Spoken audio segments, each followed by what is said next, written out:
Welcome to Matriarch Alchemy. I'm Allie, And I'm Amanda. and today we are going to be talking about apologies that we didn't get and we may never even get. And maybe accepting that that's okay. I kind of was thinking this would be a good topic because it does cover like grief, but also maybe even like other relationships. Because you're Hmm. not always going to get an apology from people and you're craving it for that closure. Um, Yeah. and especially with like grief, you're never going to get that apology, especially. Hmm. And so I kind of was just thinking of, how have we moved past that or kind of moved through any of these apologies we're never going to get and how we've accepted that. Yeah. I think it's also just mental strength, right? To be able to cope with things that have gone wrong and people that have Mm-hmm. treated you poorly and Yeah. realize that they may never have the enlightenment to apologize or feel that they did something wrong. And in fact, they may not even think that they did, right? So Yeah. you're dealing with all kinds of people in this world, but when it comes to grief or your particular situation, obviously, what your issue is his alcoholism or not showing up for you the way that you deserved. And that Yeah. and it's like, well, you ask yourself, was he capable still of showing up for you that way? And um, Yeah. like could that have even changed? Or but it's I like, why do we put that need for closure in our hearts and in our minds that we need that to move forward. I mean, I do think closure is something that is important that a lot of us like do feel like we need, right? For Hmm. any relationship, whether it's family, friends, etc. Um, but especially in like a situation where you're grieving, it's it's hard because you do want closure. You want like all these it's all the unanswered questions, right? Of why, how, like what could I have done, how could I have been better, but it's all about my own feelings, right? And it's Hmm. just like I need these answered questions, but you kind of have to learn to be okay with unanswered questions in this standpoint, Hmm. and forgive them for, hey, maybe they were dealing with all of these things, or they're not mentally mature enough to have those conversations and discuss like why it didn't work out or why something happened, but also forgiving yourself for having like those feelings of all those questions, right? Hmm. um Well, and I always think closure is an illusion. A lot of people obviously want to feel like they've made peace with something, mhm. but I think that's really where the strength and the answer is that you can make peace with it on your own. You can base it off past behavior. You can base it off what you already think you know. You don't Right. necessarily need to get everything resolved or everyone to agree with you. Or what I feel like I was always looking for is the person to understand my side and to agree with me, right? Like I would have closure if you agreed, yeah, you hurt me. Yeah, your behavior was wrong. But there's a power in being able to find your own closure without that, and it's just practice, right? We have to practice that. Yeah. Don't you think? It makes me actually wonder about if maybe the need for closure is so like you know in our veins, say from firstborn women, is like we need control of that standpoint of like, Mm. okay, I need you to recognize your faults because I've done it. I've done whatever I've done and I'm here to help you. We always joke about the big sister, like always wants to help you out with everything, and that's like I have to do it for Yeah. myself, and I need to like turn the mirror around to other people and be like, look what I'm this is what I'm seeing. Do you see it? Accept it, move Mm. on. But I think we also have Yeah. to just, not everybody is fixable.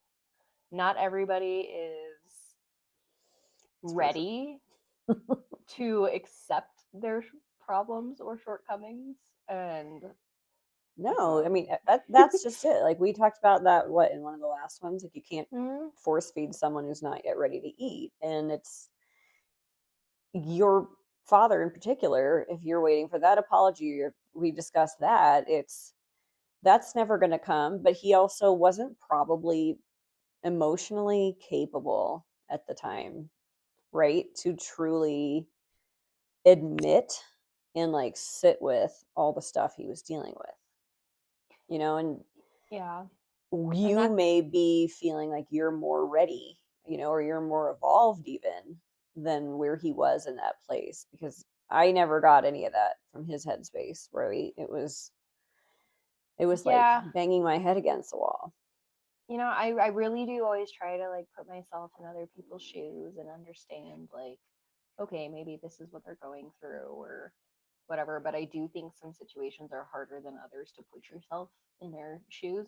Just being like, Mm-hmm. how could you treat me like that? Or how could you get to the point that you did? But Yeah. I do think I will say it's taken almost 3 years to like sit in that, accept it, understand it a little bit more of like, okay, yeah, like I understand if he was struggling with all of these things. Giving an apology to me or trying to do something else was hard. Mm-hmm. Um, And what just being more aware of what people are capable of, you have to kind of keep that reality. I do think everyone is capable of mm-hmm, evolving and having growth and being mature and doing the right thing, but it's not always going yeah, to happen. I mean, and it's not an age thing either. I see people reach this maturity in their 20s, and I know people who are 80 and still aren't there. So it's your willingness to sit with your own demons, your own faults, and then work through right. it. The forgiveness thing that probably is kind of what has to happen for someone that can't give you an apology anymore, or no one ever will. You just got to move on. It is what it is. It Yeah, taught you what it taught you. Like, yeah. how do I you mean, find your strength in that? That you don't need it. You don't need to sit here and tell someone that hurt you for an hour straight every reason why they hurt you and how they did you wrong to make you feel better. I mean, you think it would feel good, but what's it really doing? Like, do you just feel right? but You want also to I feel do. validated. Yeah, I do. I think we all want to be validated. We all want to be, heard, right? Hmm. My voice does matter. But I do think it's like one of those patterns of if you've brought up the same things over and over about, hey, this is why you're hurting me and how you're doing it, Hmm. and someone isn't, they're still going to continue doing it. It's at that point where you're like, okay, I understand that they are never going to change or they're Hmm. never going to accept this in the time frame that I'm needing, or if it's becoming, more problematic. It's just Yeah. okay. I'm never gonna get it. I need to accept that for myself. Um, but it's like, what other ways do you have out there to kind of help yourself to accept that rather than just stewing in it for the next 5, 10 years? Yeah. I don't know if it's just not feeling validated that really sets people off, or if it's, What I, you're I do trying to feel like say? some of them just seem like they want to get back at them for hurting them. Or tell me about your letter writing thought. I feel like there are a lot of other ways to go about that, but I think the best thing, especially with grief, was you have all of this unanswered questions, unanswered feelings, and I ended up like writing a letter to myself as if it was from him of all the Hmm. things I needed to hear from what I would think, in his headspace or whatever, he'd be able to communicate. I'm not going to add anything extra that he would never say or never communicate. But I do think having that of like, okay, this is how I am able to process it of Mm-hmm. here's what I need to hear. I Yeah. have proof that it's here. I know these are things he would have said, but he couldn't. So I don't know. It might not be completely great for every situation, but that was something that I got to a point where I just didn't know what else to do Mm-hmm. to for those feelings. But Well, and I think that's kind of cathartic that it's healing to give yourself that, especially after a death, yeah, where I do think people have a lot of strings and hope hanging on with like their estranged family or an ex or whatever, with that they're going to have some peace and closure and clarity one day and that apology. But that's expecting another person to do something in their own healing, right? Which, of course, we desire that, but can we expect that of others? it's like And one of and those. honestly, I mean, I've gone through things with people in my life, in my circle, that I've tried writing a letter or pointing out like how their behavior, maybe even in long term, really hurt me, and got met with a lot of defensiveness and, well, I don't remember it that way, and I just want to be happy now, and let's just not talk about it, brush it under the rug. And those people aren't willing to ever sit with themselves, and that's the difference of they don't heal, they don't get better, they don't grow. And you got I to think make a it's decision if you want to be around people like that anymore. yeah, but also like the understanding that not everybody is going to grow, even the people that you love. Like no matter what Yeah. you say 1,000 times and their behavior hasn't changed, it's okay, they may never change. They're stuck in their ways. Yeah. They don't want to sit with their demons or they don't want to sit with any of those thoughts because it's scary, right? It is scary for self growth. I mean, I think you and I both can attest that you get to a point where you're like, I'm not ready for that. But you just have to accept that a lot of other people just don't get to that point or they're not ready for a lot longer until many other times happen, right? Yeah, I mean, they have sometimes have to learn the lesson by going through a lot more things before they're willing to realize like maybe they're the problem. If every job you ever have, you have a terrible boss and you're always getting fired or you have to quit, and what, maybe it's you. Maybe. Maybe I there's an don't issue know. here. There is a But I mean, just common sometimes like factor. that. So having what's it called? Self-awareness is huge. And it's kind of shocking how many people lack self-awareness. I mean, if you just walk through a store, you're at an I event, know. you can know how people are oblivious to others around them or what they're going through. Or, I mean, even in traffic, people are in their own head. They're oblivious to everyone else, oblivious to everybody's feelings, daily grind. Like, just, Yeah. oh my gosh, everyone else is an idiot and they're too slow and they're not doing what I need them to do. Would you ever say that you felt like not having the apologies, especially maybe right after he died? Like, were you angry about that? Did Yeah. you feel angry? I feel like that's what I felt like for a long time was angry.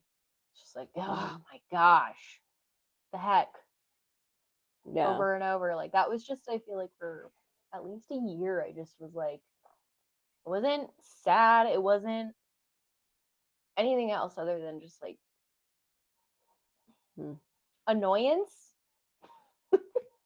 I don't know if that's like the easiest way to explain it, but it's it wasn't anger. It was, ugh, like, why'd you got to do that? It's so annoying. Like,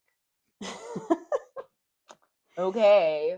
Well, like I said, your And feelings are valid, whatever you experienced, right? And it's sort of like recognize your greatest fear about somebody who you've watched for a long time go down a wrong path, maybe in their poor life choices, if they don't take care of themselves, if they don't work on their career, but then becoming a addict, a lot of those things and the frustrations of not having self-awareness or dealing with their own shadows, it's definitely something like a lot of us, I think, already knew beforehand, so it was like a foreshadowing of, oh, this is the worst case scenario. But how awful when the worst case scenario actually happens, when you're hoping and you're hoping and you're hoping it resolves in a better, more positive way. So I think there is some anger in realizing, like, God, they could have tried harder. They could have done this. Should I have I've done done this? everything for Could I you at have this done point. something? Yeah, Yeah. it's one of those, like, I've helped you with everything. I've given you all the tools in the toolbox and the support. And then it's like, Well, and there's help out there. Yeah, for sure. And kind of feel a little, I'm going to strangle you just a little bit. just Google suicide hotline if you need someone to talk to and it's someone not in your family. Like, there is support. Talk it out. And I think in the US it's 988 now. You can call or text 988 for suicide help in the United States. okay, and I think texting even is probably makes people feel like that's not It's not as invasive. personable, which feels a little more Call, yeah, relaxing. 988, text them, hey, I'm having a really bad day. I'm really losing hope here. And because if you see how selfish it is and how it hurts everyone around, it's so awful. If nothing else, can you really do that to the people you love? Like, you can't think that your life is worse than what would happen if you did it. I mean, it's awful. It Yeah. destroys people, really tears them up, and it's not You know what fair. I've learned in the last 3 years? Um, is the amount of people that you didn't even know that care about you or, think about you. I've had Mm. a friend in high school who committed suicide, and Mm. like the amount of shockwave that went through everybody during that time, but Mm-hmm. also, in both circumstances of him and my dad, it's like you don't realize how many people like do care about you or would have been there for you, or If you'd spoken up, if you had but just I mean, said something. And I know it's hard if it's you're hard to in that, say. and I'm not here to discredit the feelings that people have felt during the Well, and some times. people do feel really, really alone, and they don't have a support system, and they're trapped in a situation they do not know how to get out of.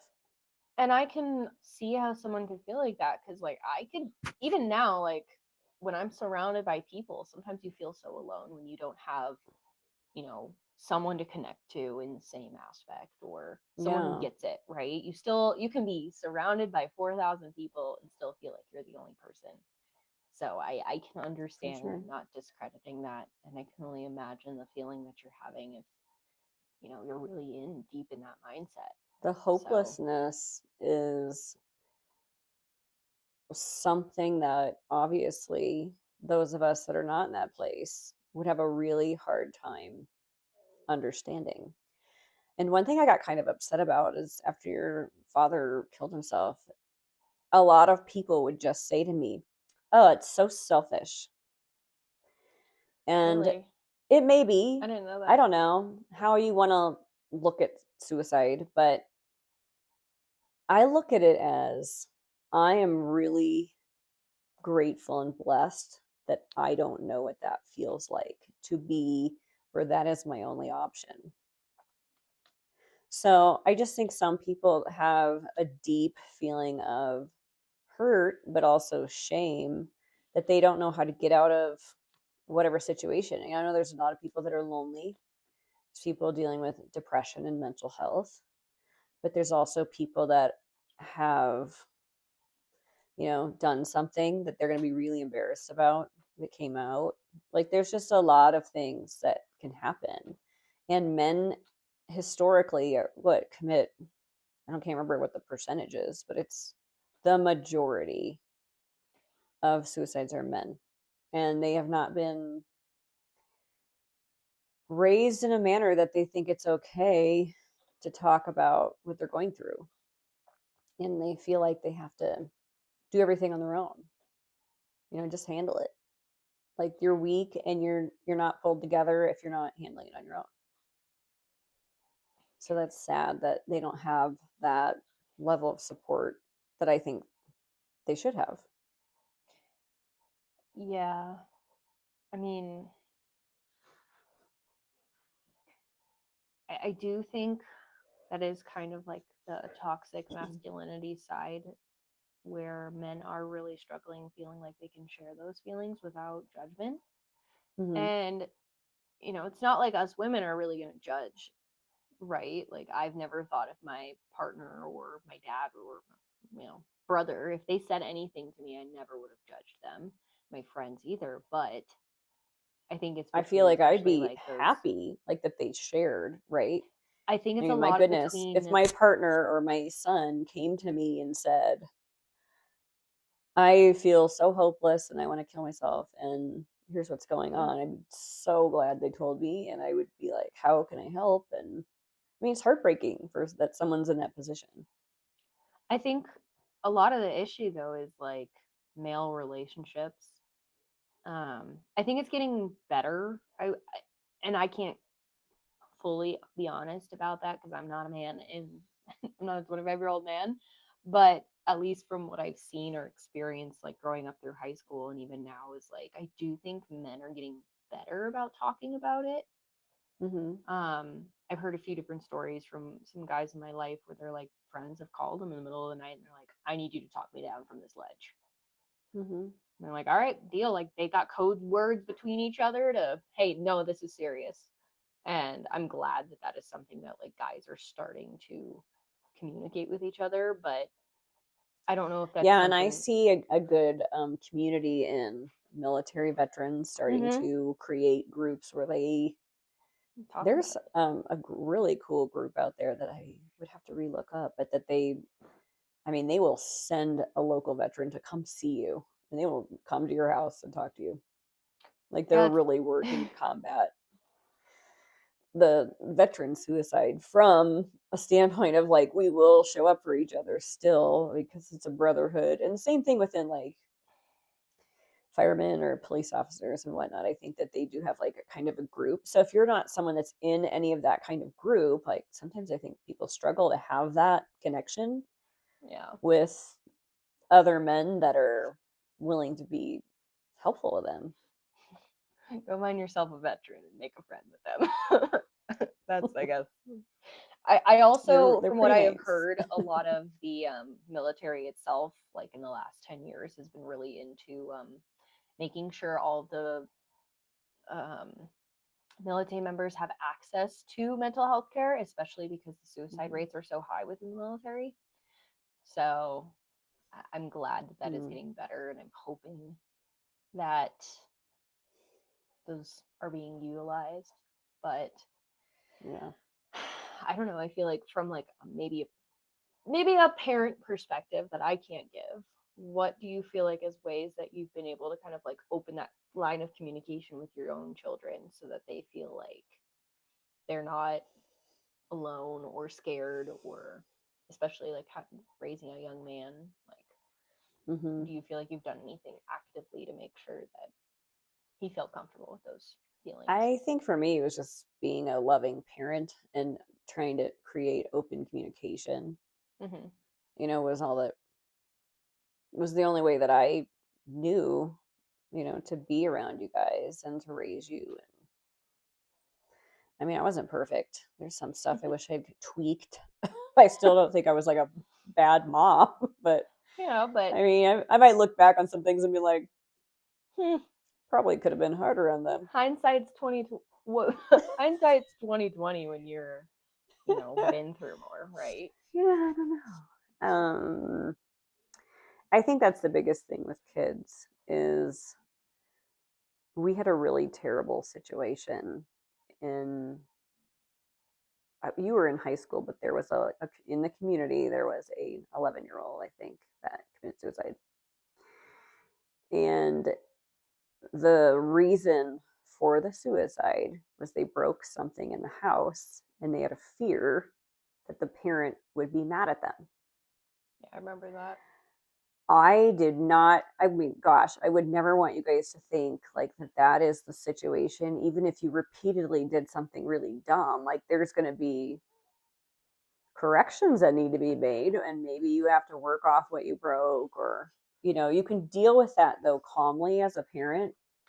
But And nothing I is don't life or death. know what I don't know for sure if, say, that parent was like the kind of hot-headed dad that screamed his head off at the kids if they broke something, or did something that made the kid scared, or if the kid just was like, oh my gosh, I screwed up, I can't handle it. And you know when it comes to that kind of stuff, like when you're parenting, you still have to remain approachable in your discipline, and you Yeah. have to be um I guess logical. you know it, I've seen all these parents where like say like the son is screaming and yelling and doing things. Well, it adds zero help to it when the father starts doing it too. I know they think, oh my gosh, I have no way to get through to this person, but crazy anger is not going to calm down by more crazy anger. When I do, It's going to bring down because you're calm. You can still be firm, you can still deliver consequences, but without being an out of control psychopath. I mean, I've yeah, seen, I can't even tell you how many in my lifetime high school boys I know that have gotten into like fist fights with their dad out in the front yard. Let's just beat each other up. What? Never you know, happened in our house, I think but a I'm lot of it like, is like learned behavior, right? So maybe this mm-hmm. is from And their especially parents. boys. Like we all know Yeah. boys are just as emotional as women. It's just they show it in just anger because that's all they've been taught is to focus all of their emotions, good or bad, into anger. Mm-hmm. And we have been, we talk it out. That's what, the joke, women, all they do is talk to each other, but it's like, it's good for our, mental health. We talk it out. But, when you see, I've seen the parents of like men who know how to emotionally talk and talk things out with their kids, especially their young boys. Their young boys are able to do those things. And they're like, hey, I want to be open and honest about something that's bugging me. Yeah. There's no fighting, there's no anger, but it's still The peace. calmer the dad is, generally, the calmer the son is. You're not, I mean, now there's some other scenarios. I mean, Yeah. if your kid has mental health issues or they're abusing drugs and alcohol, they're probably having behaviors that are wildly out of control and different than Yeah. normal everyday stuff.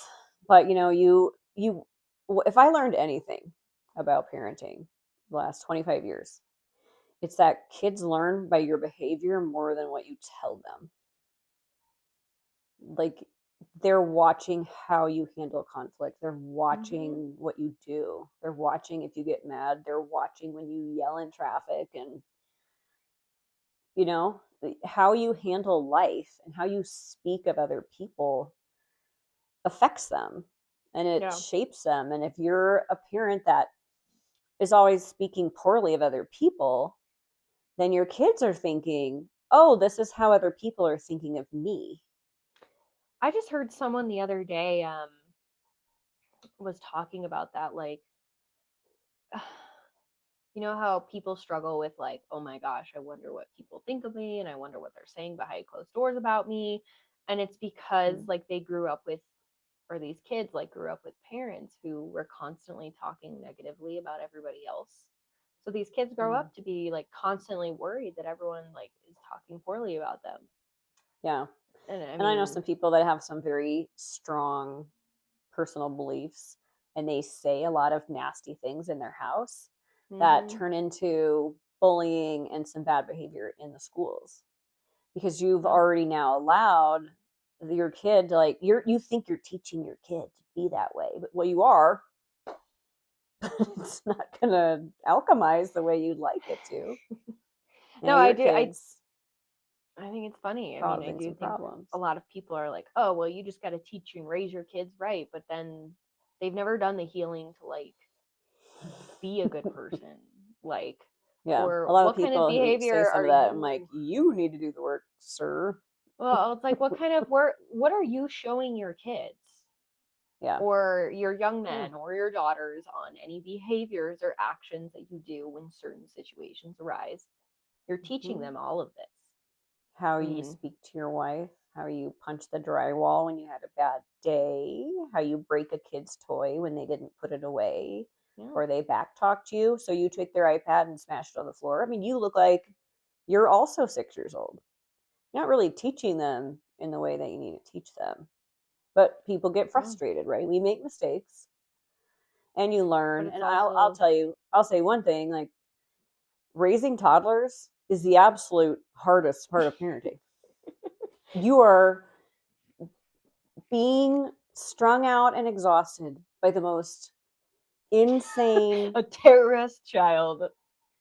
a being that you can't rationalize with, right? So it's just, and then that's the time in the relationship where you and the father have to start talking out the way you're going to discipline, the way you're going to raise your kid. So you have every element of irritation possible, as of being exhausted, and then all this manic weird stuff happening.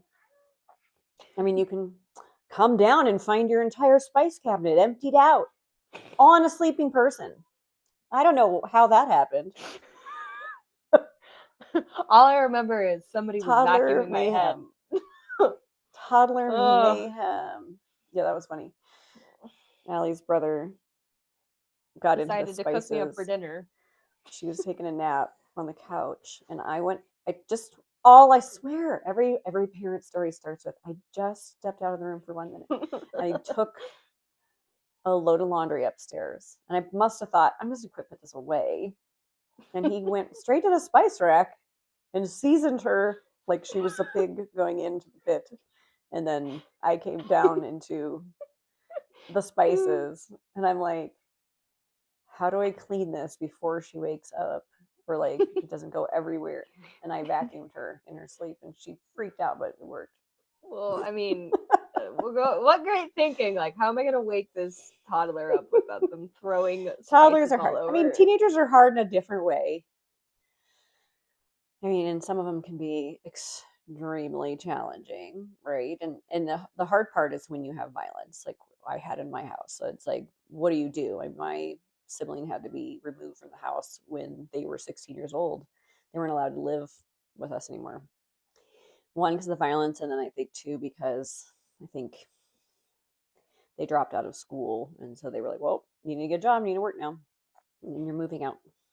You did this to yourself. And what do you do? Well, and Enjoy the that's like, consequences of your choices." and I But think that's stuff that we have talked about before, though, is like, yes, I think it's important to always foster your children, but also sometimes you get to a point where you're like, this is all I can do. mhm, You're yeah, you get to a point where you're like, you're not listening to me. You're walking all over me. I'll have to kick you out, like because I can't. There's nothing else I can do. yeah, Um, and it's hard to, I think, as a parent, accept watching your child go down a bad path, because you feel responsible. You feel like it's your job to protect them and save them, even from themselves, right? But you can't always. Sometimes you actually need to let them suffer the and learn. consequences so they can maybe learn from that, and hopefully they change. And you just, and they may go down a really terrible path, and especially if they're around other really bad kids, it could just make things even worse. But you only have so much control at that point. In the end, this person's choosing this life. What do you do, right? And but it's sad, and it's not what you want for your children. But it also is what it is. Did you have anything else to say about that? Because I was going to ask you a question. Okay, Mm-mm. so one of the things I was thinking about with the anger when I asked you is like, how do you alchemize then that anger into action and something else when you're not getting, that apology or that closure that you wished you had? Now what? I mean, I don't know what what you do like. we do when we're angry about it? I mean, does it just take time to simmer? Does it take acceptance? Like, I how do you think it's get past acceptance. being angry? It, you have to learn to accept that, just accept reality, right? Mm-hmm. And that is a hard thing to like do. It's easy to say, um Yeah. accepting reality, but also understanding and forgiving yourself for there may be days that are going to be hard, right? Mm-hmm. um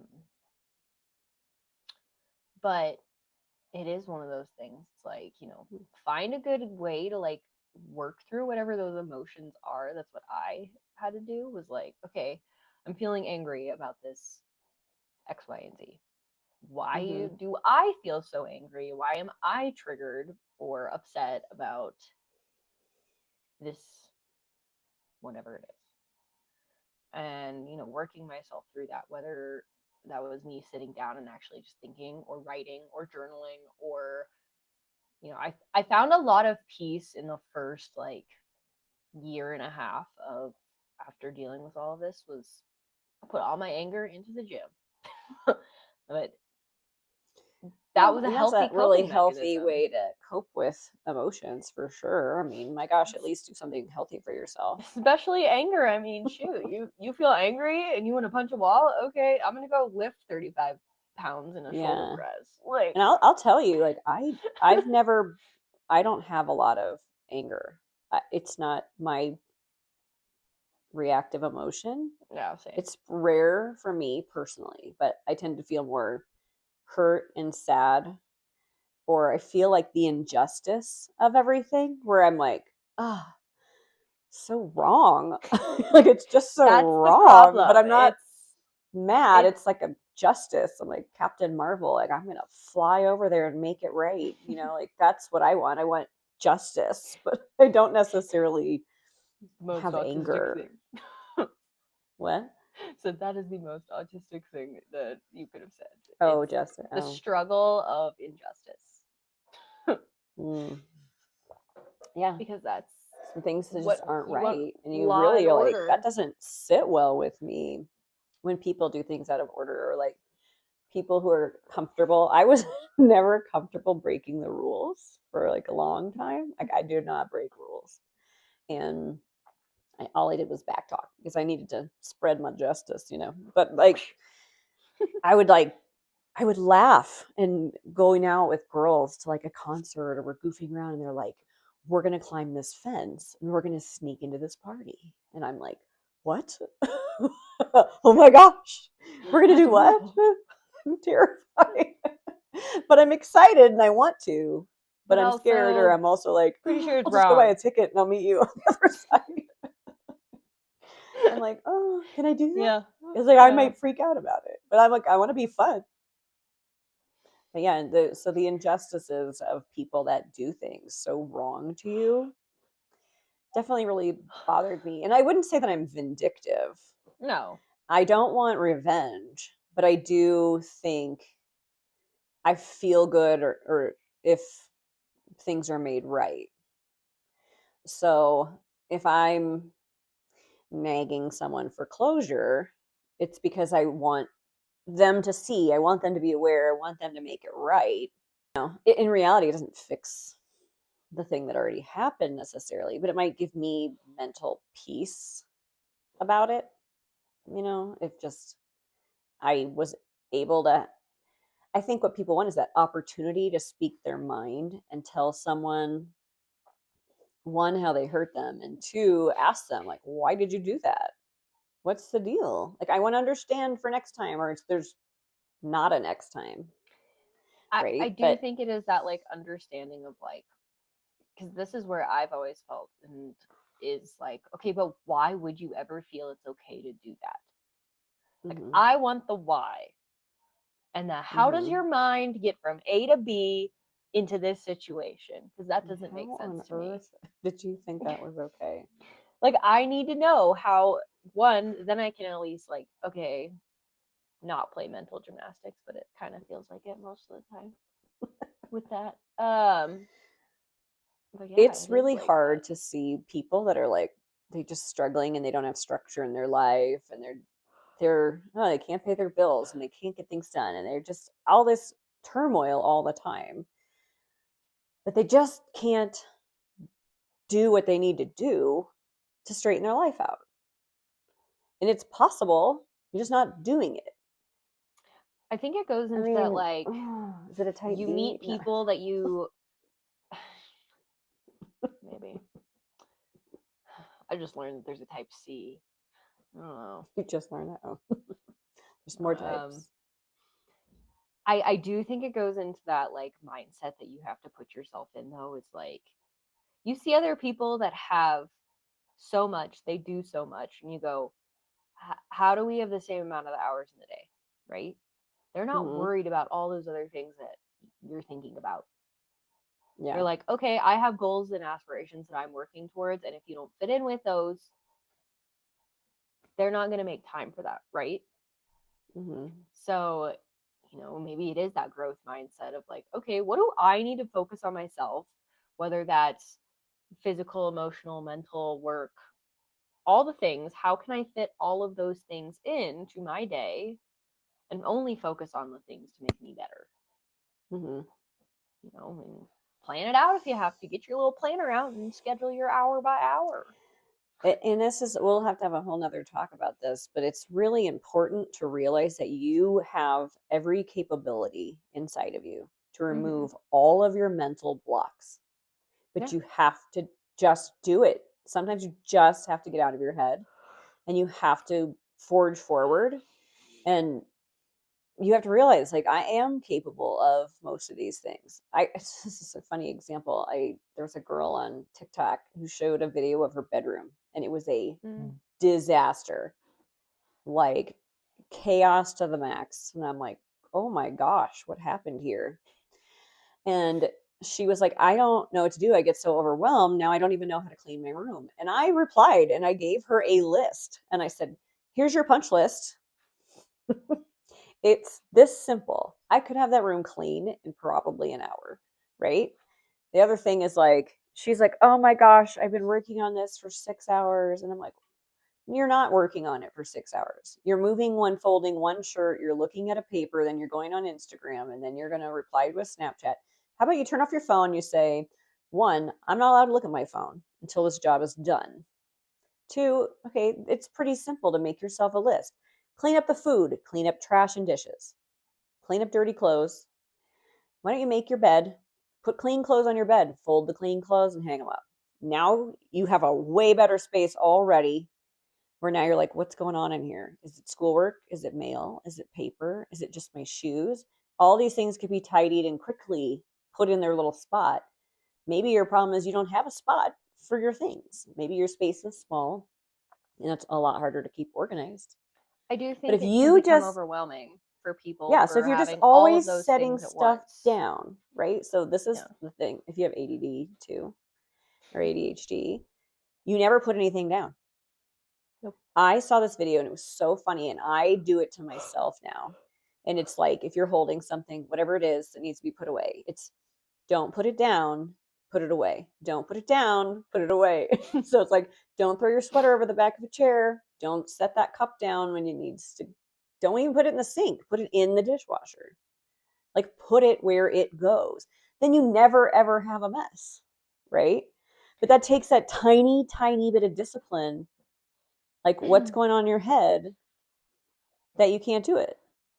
I think So it goes removing your into, mental blocks, and not you just know. for like, let's say these physical things, right, that are Mm-hmm. great ways to describe that maybe that's how your mindset feels.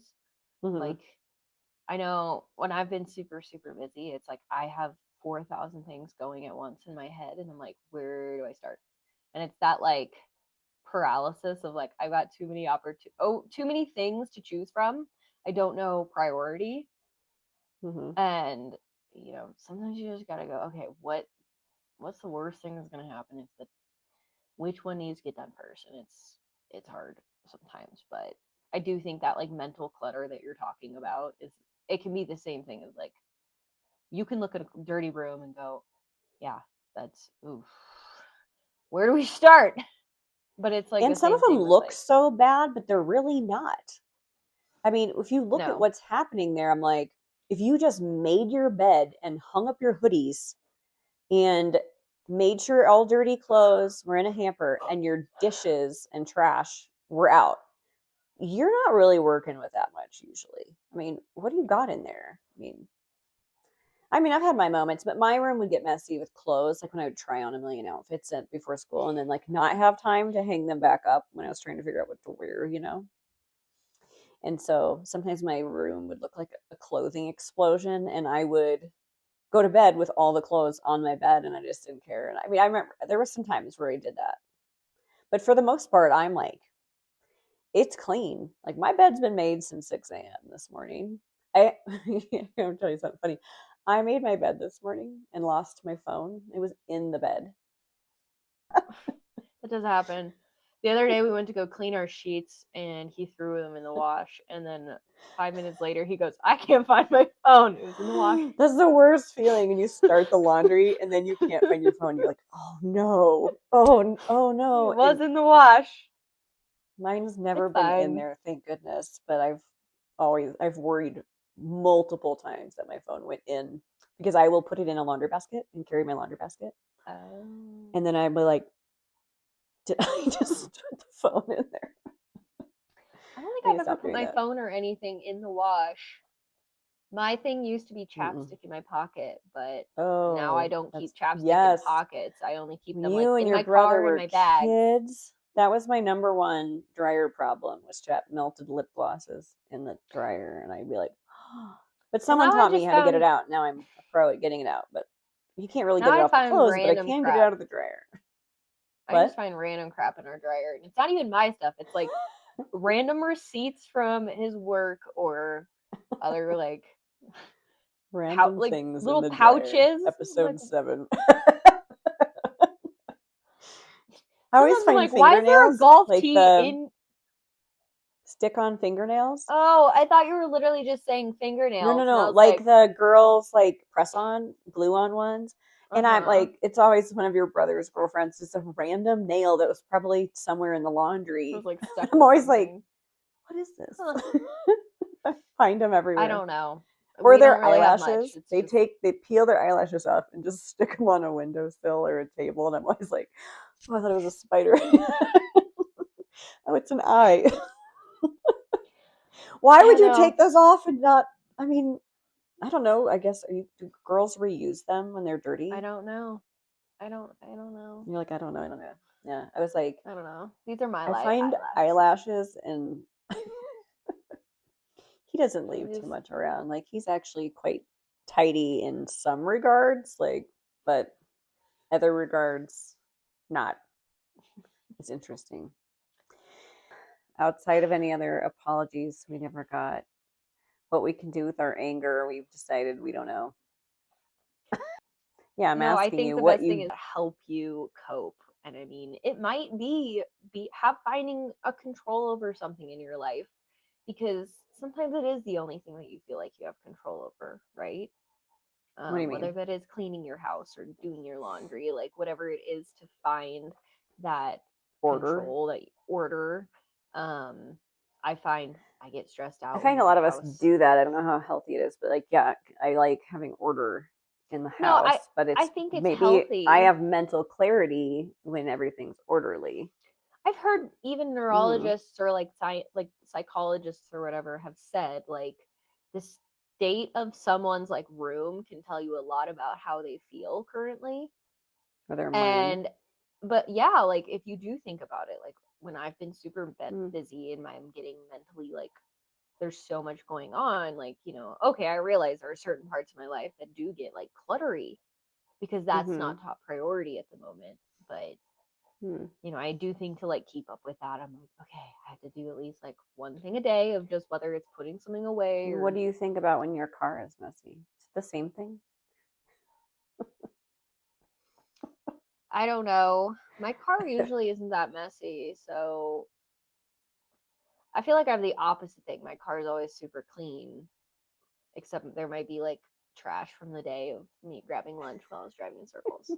But I haven't had time to Yeah, stop to I like would drop it find off like you somewhere. just have a lot of like fast food cups and Starbucks cups or whatever. That's I also Don't live want in to an say apartment, so like coffee bringing stuff cups in, and I think, but my car I usually try to keep pretty clean so that I'm not like too worried about it.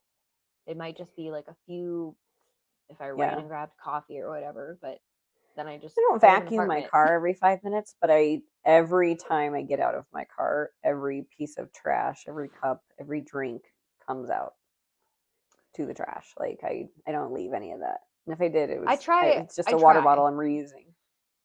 I try to bring trash out of my car, but a lot of the time when I live in an apartment, I don't have enough hands. Okay, so So, for you, alchemizing anger is just having order. That's it. order, but I also think like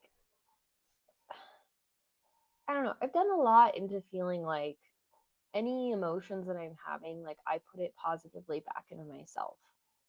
Mm-hmm. Like, I'm feeling super angry or sad. Like, okay, I'm going to go do something for myself. That might be today I'm going to buy myself a coffee, but it might also be like I'm going to go to the gym and I'm going to build some healthy habits.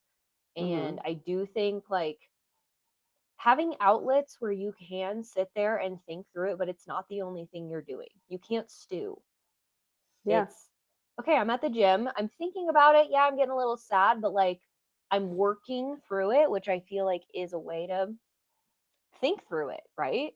Or like Yeah. crocheting or whatever it is that you find your passion, painting, drawing, coloring, like whatever it is that you can do one thing while thinking about something. I do think you're better off processing it because you're not just stewing. Yeah. And I think those days when we're struggling, whether we feel angry, frustrated, sad, and you need that, um, it's a reminder that those days you maybe just need care instead of powering through, right? And maybe you go take a bubble bath and listen to your favorite podcast. Bubble bias.